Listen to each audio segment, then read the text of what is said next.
네, 경쾌한 음악과 함께 주영일의 뉴스 직격 시작을 해보도록 하겠습니다. 민주당의 강성필 부대변인, 국민의힘의 박민영 대변인, SBS의 최선호 논설위원 이렇게 세 분 나와 계십니다. 어서 오십시오. 안녕하세요. 네. 강성필 부대변인, 오늘 어떤 말씀하시려고 준비하고 오셨습니까? 물어본 걸 대답하려고 하는데 뭘 물어볼 것 같습니까? 일단 윤석열 전 대통령의 재구속 문제는 물어보실 것 같고, 두 번째는 이제 민주당 장관 후보자들과 관련해서 뭐 이진숙 교육부 장관 후보자, 강선우 여성가족부 장관 후보자, 요 정도는 물어보실 것 같은 눈빛을 저한테 계속 보내고 계셔서 지금 마음의 준비를 하고 있습니다. 박민영 대변인은 오늘 어떤 이야기 할 것 같습니까? 오늘 국민의힘 이야기가 많을 것 같아서 또 오늘은 무슨 얘기를 또 해야 되나 긴장을 하고 왔습니다. 최선호 의원, 네. 윤석열 전 대통령이 오늘 새벽에 다시 구속이 됐어요. 네. 민주당에서는 뭐 사필 규정이다 이렇게 이야기를 하고 있는데, 오늘 또 이렇게 우리 기자들 취재한 내용 보니까 아직까지 본인이 수감될 방에는 들어가지 않았다 뭐 이런 얘기까지 있더라고요. 뭐 그런 얘기가 있는데요. 이 절차 자체가 뭐 어떻게 진행되느냐에 따라서 조금 정리가 되겠죠. 이건 뭐 안 들어갈 수는 없는 거지 않습니까? 그렇죠. 독방, 그리고 이 대통령이 들어가는, 전직 대통령이 수감됐을 때 들어가는 독방은 일반 범들의 독방하고 이제 다르지 않습니까? 이게 뭐 5명이 쓰는 방을 개조해서 쓰기 때문에 다른 것보다는 이제 현실로 받아들이는데 조금 더 시간이 걸리지 않을까, 이런 뭐 추측 정도가 지금 나오고 있습니다. 일단은 구속영장이 발부된 시점이 새벽 시간이고, 새벽 시간대는 잘 시간대고, 그러니까 자는 때는 좀 기다렸다가 아침에 이제 수감 절차를 밟으려고 했는데 그때부터 또 변호인 접견이 계속되고 있다. 아직 옷도 못 갈아입고 양복 그 상태다. 뭐 이런 이야기가 있는 것 같은데, 뭐 어쨌든 간에 오늘 저녁에는 뭐 절차를 밟아서 이제 들어가야 되겠죠. 이게 한 넉 달 만이죠? 128일인가요? 4일인가요? 124일 만이라고 지금 하는데, 일단 영장 발부가 된 이유 자체는 뭐 다 아시겠지만 증거인멸 우려, 이걸 제일 크게 인정한 것 같습니다. 그래서 그동안 관련한 뉴스들이 몇 번 나왔지 않습니까? 이제 강희구 부속실장이나 김상훈 경호차장 조사를 할 때 윤측 변호인이 가서 어떤 특정한 진술을 유도하는 것 같았다, 이런 얘기를 이제 특검에서 계속하면서, 이게 불구속 상태에서 뭐 자유를 누린다, 반바지 입고 돌아다닌다, 이게 문제라기보다는 그걸로 상징되는 어떤 윤 전 대통령의 정치적 영향력, 변호인을 통한 조력, 이런 것들이 실제로 재판에 좀 영향을 주고 있고, 이게 이제 넓게 보면 증거인멸의 어떤 그런 행동이다, 이런 주장을 특검이 했고, 여기에 대해서 뭐 윤석열 전 대통령 측은 뭐 20분간에 걸친 최후 변론에서도 내가 고립무원이다, 변호사까지 공격하고 있어서 아무도 지금 나게 틀단하고 안 지켜주는데 어떻게 내가 영향을 주냐라고 이 반론을 했는데, 일단 어제 새벽 2시 8분에 판사의 결론은 뭐 특검 쪽의 주장에 손을 들어줬다, 이렇게 볼 수 있을 것 같습니다. 윤석열 전 대통령이 영장 심사에 직접 나서서 자신의 생각을 밝히는 건 뭐 당연히 또 권리죠. 권리긴 한데, 박근혜 전 대통령 때와 비교하면 박근혜 전 대통령은 뭐 영장 심사에도 나가지 않았고, 또 법원의 결정에 그대로 뭐 따르겠다라고 이야기했고 국민께 송구하다는 이야기도 했는데, 윤석열 전 대통령이 그 숱한 뭐 법원의 재판에 출석할 때나 이번에 영장 심사 받을 때나 기자들이 매번 질문하는데, 기자들도 이제 아는 것 같아요. 대답 안 할 거 알면서도 질문은 계속해요. 그 경호원들이 기자들 뭐 팔을 낚아채기도 했고, 그런 모습을 봤는데, 이런 윤석열 전 대통령의 모습을 보면서 어떤가요?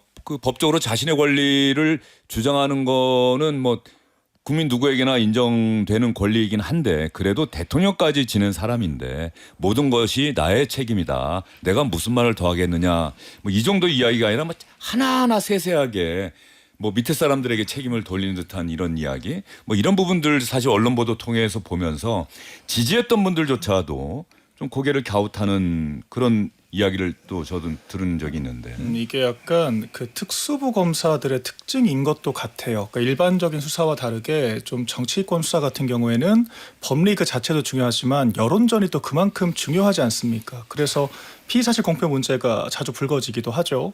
한동훈 전 대표도 그 언론 플레이로 상당히 유명했다라고 전해지고 있잖아요. 그러니까 윤석열 전 대통령이 대통령 재임 당시부터 그런 뭐 여론전이나 홍보 이런 것들을 상당히 중시하는 듯한 그런 또 이제 많은 말씀들을 하셨었습니다. 그래서 지금 같은 수사도 이번에 그런 사건이 있었잖아요. 그 영장 발부 관련된 그런 내용들을 윤 전 대통령의 변호인 측에서 공개를 먼저 했다. 예. 그러니까 뭐 저는 특검이 지금 예. 수사 착수했다는 얘기까지 나오대요. 예, 그걸 직접 받아본 이제 언론인들이 있다라고 하니까 예. 사실인 것 같습니다. 제가 그래서 근데 우리가 일반적으로 피의사실 공표되면 피고인에게 불리하다라고 인식을 하잖아요. 예. 그런데 왜 그랬을까?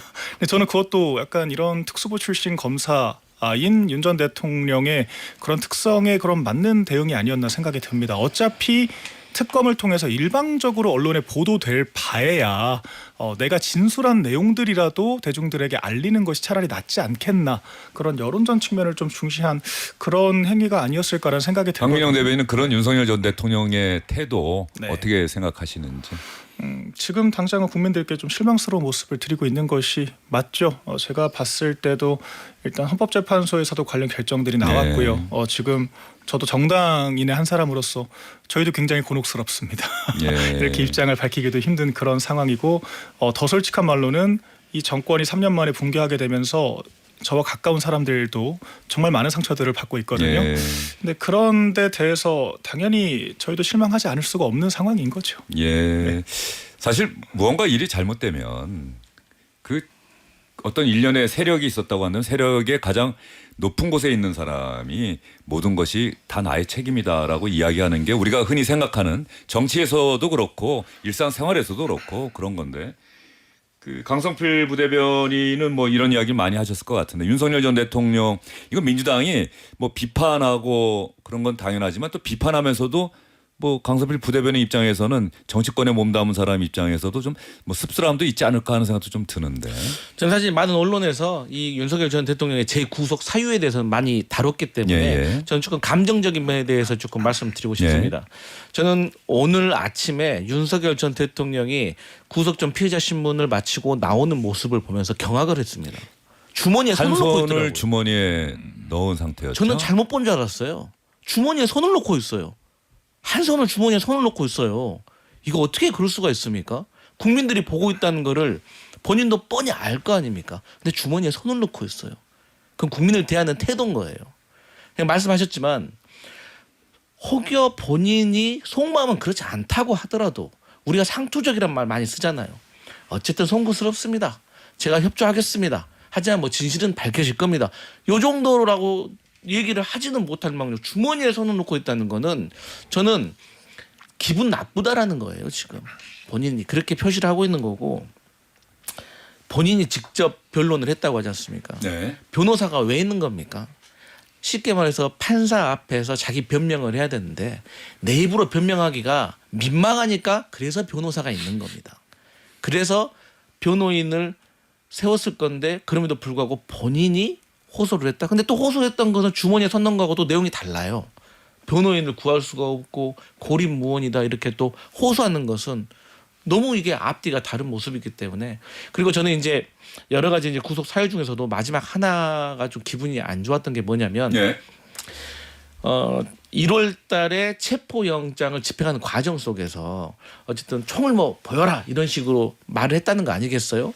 그런데 경호처 직원도 대한민국 국민이고 경찰도 공수처도 다 대한민국 국민입니다. 그러면 대통령은 대한민국 국민의 생명과 안전을, 재산을 지켜야 될 의무가 있는 사람이에요. 네. 그런데 뭐 그 사람들의 생명이나 뭐 안위는 어떻게 되든지 말든지 나만 지금 안 잡혀가면 된다라는 식인 거 아니에요. 이게 전 너무나도 이기적이지 않냐라고 생각을 해서 저는 이러한 모습들을 보고 정말 국민적인 감정이 저는 많이 상했을 것이다. 너무 실망스러웠다. 이런 얘기 드리겠습니다. 자, 세 분의 이야기 들었는데 말이죠.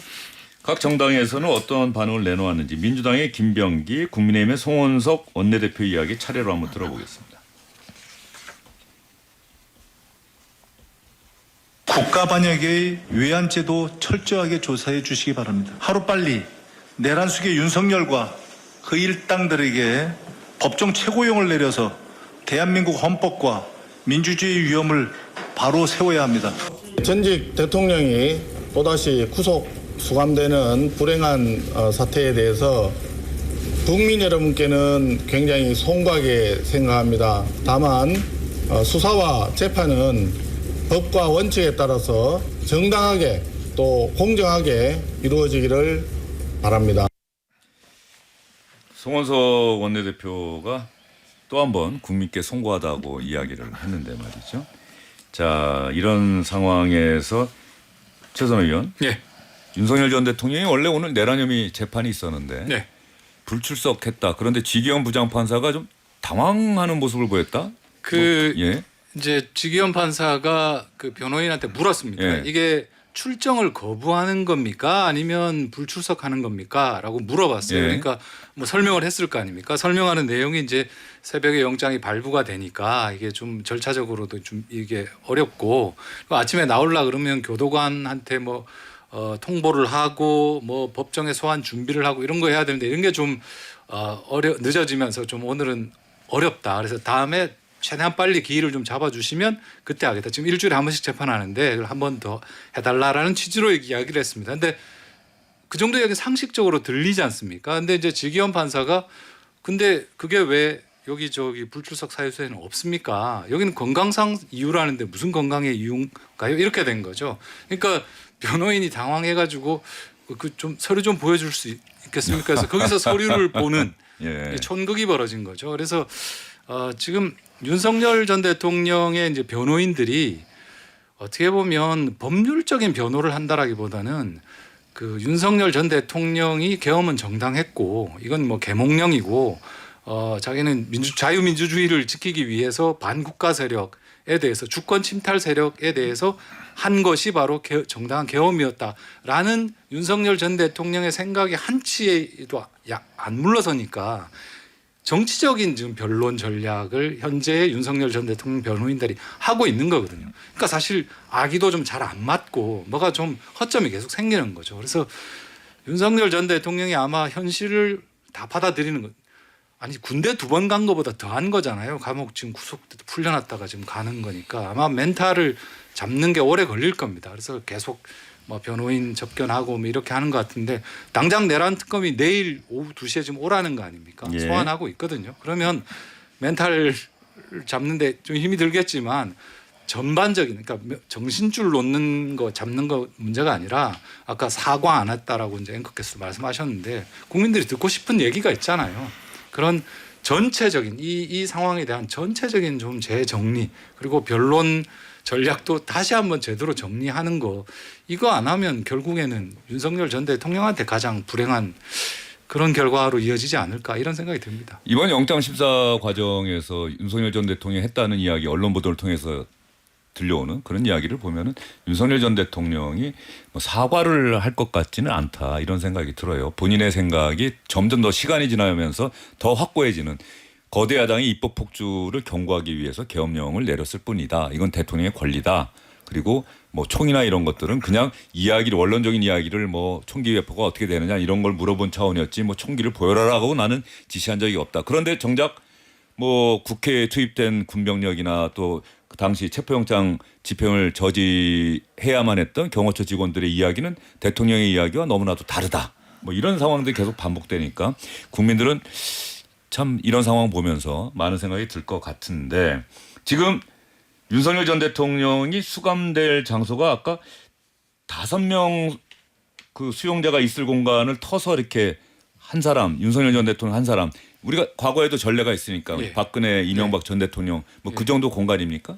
그게 이제 그 일반 이건 뭐 제가 경험자는 아니니까 예. 경험한 사람한테 들은 걸로 따르면 일반 범들 같은 경우에 독방에 수용이 되면 0.7평 정도 되는 아주 작은 공간에 이렇게 예. 수용이 되거든요. 근데 전 대통령 같은 경우에 전직 대통령 같은 경우에 이제 독방에 수감이 되면 보통 5명이 쓰는 그 방을 독방으로 개조해서 1명이 쓰게 됩니다. 그래서 그러니까 일반적으로 우리가 뭐 텔레비전이나 이런 데서 보는 드라마 같은 데서 보는 그런 아주 좁은 독방하고는 조금 경우가 다릅니다. 뭐 그렇다고 해서 그게 뭐 시설이 바깥하고는 다르겠죠. 일단은 거긴 뭐 선풍기가 아마 천장에 매달린 선풍기 하나 있는 정도고 왜냐하면 전기 시설이나 전기줄 같은 게 있으면 안 되기 때문에 그냥 제한된 공간이고 뭐 그렇긴 합니다만은 일반 범들하고는 조금 다른 형태의 독방으로 알고 있습니다. 예. 쉽게 말해서 어떻게 생각하시면 되냐면 보통의 일반 이제 미결수들이 쓰는 이 독방 한 칸이요. 우리 보통 주차장 있잖아요. 그 한 칸이라고 생각하시면 돼요. 차량 네. 일반 승용차 네, 한 칸이라고 생각하면 됩니다. 예. 근데 3인용을 뚫었다고 하면 주차장 3칸이라고 생각하시면 돼요. 그 안에 화장실도 있고 네, 세면대도 네, 있고 네, 네, 네. 그리고 침대가 없기 때문에 바닥에 침구를 깔고 자야 그렇겠죠. 되고 또 본인이 직접 깔고 아침 일어나면 본인이 직접 개야 되고 그렇죠. 그리고 밥도 거기서 먹어야 되고 책상 혼자. 겸 식탁이 되는 것이고. 예. 근데 문제는 이제 윤석열 전 대통령 같은 경우 이미 한 차례 다녀오셨잖아요. 그러니까 본인 쓰시던 방이 있을 겁니다. 그리고 제가 이 프로 시작하면서 들었던 내용 중에서 조금 충격적인 게 네. 저는 윤석열 전 대통령에게 불이익을 줄 필요도 없지만 특혜를 줘서도 안 된다고 예. 생각을 생각을 하는데 보통의 일반범이면 다 원래 12시 넘어서 이 영장 떨어지거든요. 그러면 대기하고 있다가 딱 가면은 뭐 동사무소 주민센터처럼 1번 창고, 2번 창고, 3번 창고 다 있어요. 1번 창고 가서 소지품 딱 빼고 2번 창고 가서 뭐 그 인적사항 적고 3번 창고하고 건강상 뭐 적고 4번 창고 가서 머그샷 딱 찍고 다 가는 거예요. 예. 그래서 기다리다가 만약에 이제 영장이 이제 기각되면 다행이다 하고 나오는 것이고 인용되면은 그냥 계속 자는 거거든요. 근데 윤석열 전 대통령은 지금 이러한 절차들을 지금 생략하고 변호사 접견을 한다? 이건 저는 규칙 위반이라고 생각하고 예. 그다음에 두 문제는 2일차가 되잖아요. 그럼 바로 이제 건강검진 들어가는 거거든요. 그래서 아픈 곳이 있으면 또 사제병원으로 갈 수도 있는 것이고. 근데 왜 윤석열 전 대통령은 이러한 절차들을 무시하고 있는지 저는 이해할 수가 없습니다. 강서필 부대변인이 상당히 자세하게 알고 계시는데. 저는 주변에 예. 이건 만주 변호사들이 많기 때문에 교정국에 뭐 근무하는 친구가 있다거나. 예. 박지원 의원이 또 조국 전 대표가 뭐 오늘 언론 인터뷰나 뭐 글을 통해서 이 얘기를 했더라고요. 여긴 에어컨도 없다. 선풍기 하나 있는데 선풍기도 내 마음대로 껐다 켰다 하는 게 아니라 교도소에서 구치소에서 그 하는 거기 때문에 아마 무척 더울 거다 이렇게 이야기를 했는데 박미영 대변인 뭐 아까 착잡한 심경을 밝혔는데 예. 뭐 일단은 관저에 얼마 전까지 머물렀다가 또 아크로비타 사저에 머물렀다가 그러니까 우리가 사실 행복이라는 것도 상대적이라고 하지 않습니까? 지금 뭐 이제 넓다라고 하면 넓을 수도 있는 그런 다른 이제 어떤 구치소 수감된 사람들과는 조금 차등적인 그런 대우를 받고 있다라고도 볼 수 있겠지만 또 상대적으로 봤을 때는 말씀하신 것처럼 에어컨도 없다라고 하지 않습니까? 오늘 거의 체감 기온이 40도가 넘는 것 같아요. 네. 엄청난 혹석인데 뭐 이제 그런 데서 또 오는 그 여러 인지 부조화들이 있지 않겠습니까? 이제 뭐 제가 그 심경을 뭐 다 알 수는 없겠습니다만 근데 또 그런 것들을 지켜보는 또 저희들의 또 심경도 마찬가지로 착잡하고 여러모로 안타까운 상황인 것 같습니다. 예, 착잡하다. 자, 민주당에서는 법정 최고형 내려야 된다. 김병기 원내대표가 그렇게 강하게 이야기를 했고 또 민주당이 요즘 국민의힘 겨냥해서 이런 뭐 내란이나 이런 저 혐의 범죄 행위를 한 사람이 속해 있는 정당에는 뭐 국고보조금을 주지 말아야 한다라든가 뭐 이런 법안들을 계속해서 발의를 해서 국민의힘이 야 이거 정말 우리 국민의힘을 해산시키려는 것 아니냐 이런 좀 의구심을 나타내고 있고 홍준표 전 대구시장의 예상이 맞아가는 것 아니냐 뭐 이런 얘기도 있는데 실제로 그런 움직임들이 강하게 있습니까? 저는 이제 뭐 국민의힘이라는 정당을 해산시켜야 된다라고 접근을 하는 게 아니라 그러니까 일단 진실을 규명을 해야죠. 그러니까 그 규명을 하는 과정을 조금 구체적으로 말씀드리면 일단 그 계엄 당일날 계엄 해제를 시켜야 되는데 그때 당시에 추경호 전 원내대표가 윤석열 전 대통령과 뭐 밤 11시에 통화했다는 거 아니겠어요? 그럼 그때 무슨 대화를 했는지 그리고 나서 본인은 국회 본청에 있으면서 의원들에게는 뭐 당사로 와라. 또 그러다가 본회의장으로 와라. 이렇게 교란시켰다고 볼 수가 있는 거예요. 그렇기 때문에 이거는 명쾌하게 좀 밝혀줄 필요가 있다. 그래야지 국민의힘도 떳떳하게 또 정당 활동을 할 수가 있는 것이지 이러한 것들이 밝혀지지 않고 이렇게 음모설로만 남게 되면 오히려 저는 감정적인 갈등으로 갈 수가 있기 때문에 근데 제가 오늘 이제 국회의장님을 잠깐 뵀었거든요. 우원식 의장이요? 네. 예. 네. 의장님 이제 뵈면서 그 계엄 와중에 네. 그 패널로 활약했던 분들과 네, 네. 그 국회의장이 만났다. 예. 맞습니까? 예, 맞습니다. 예. 그래서 뭐 은밀한 만남은 아니잖아요. 예. 저도 알고 있었습니다. 예. 근데 이제 그 과정 속에서 이제 추경호 전 원내대표와 나눴던 그 대화에 대해서도 시간까지 말씀을 해 주시더라고요. 제가 생각하기에 그 당시에 네. 방송화면에 계속 잡혔는데 우원식 의장이 민주당에서 빨리 하자고 하니까 네. 기다려 보세요. 이럴 때일수록 우리가 네. 절차를 더 지켜야 됩니다. 하는데 계속 통화를 해요. 네.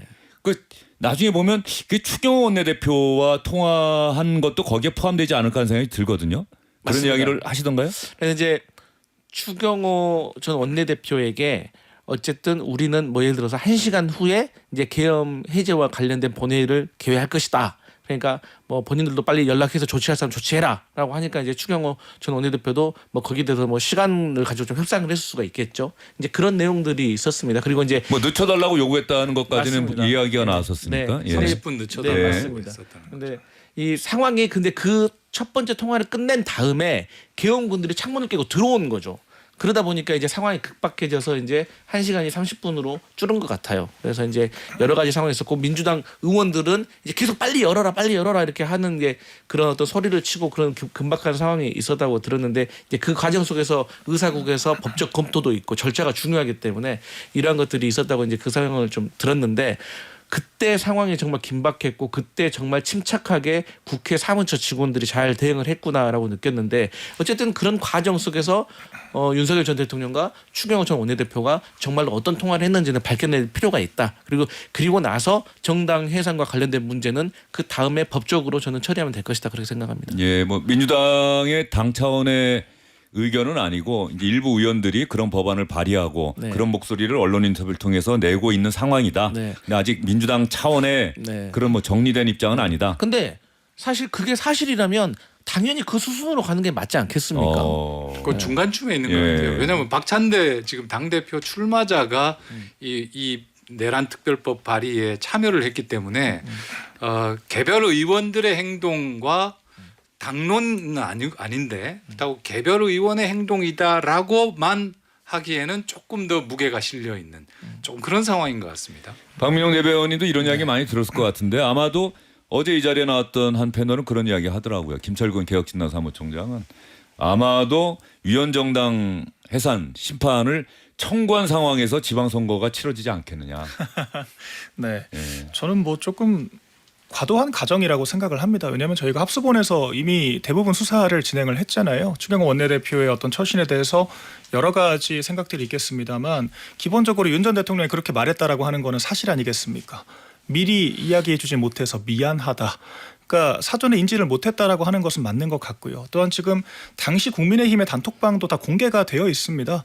추경호 원내대표가 먼저 국회로 오라라고 지시를 했는데 그 당시에 이제 입구가 봉쇄돼서 들어갈 수가 없다라고 하는 성토들이 이어지니까 그럼 일단 당사로 모이시죠. 이런 설왕설래들이 조금 있었어요. 그래서 대응 자체가 미흡했고 좀 신속하지 못했다라고 하는 비판은 당연히 받을 수 있습니다. 그런데 추경호 원내대표가 의원들을 대동하고 가지 않았다라고 해서 다수당인 민주당이 계엄을 해제하지 못하는 상황도 아니었기 때문에 굳이 그렇게 할 실익이 없었고요.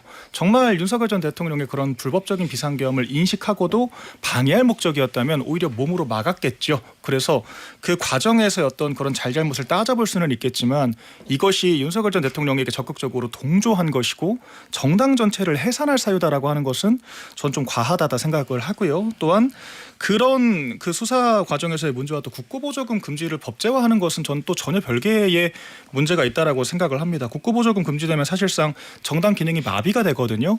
이거는 실질적인 정당 해산과 다르지 않은 그런 효과가 있다라고 하는 건데 이미 우리나라 헌법에 헌법재판소 절차를 거쳐서 정당을 해산하는 과정들이 명시돼 있잖아요. 그런데 그런 것들을 법령을 통해서 과도하게 제한을 하려고 하는 것은 저는 좀 위헌 소지와 더불어서 비판의 소지가 있다라고 보고 있습니다. 그러니까 개인적으로는 박찬대 전 원내대표가 당권 경쟁에서 조금 밀리다 보니까 좀 강성 지지층에게 소구하기 위한 전략으로 조금 무리수를 둔 것이 아닌가 생각이 듭니다. 근데 죄송한데 제가 이건 예. 법적으로 해석을 좀 해드려야 될 것 같아요.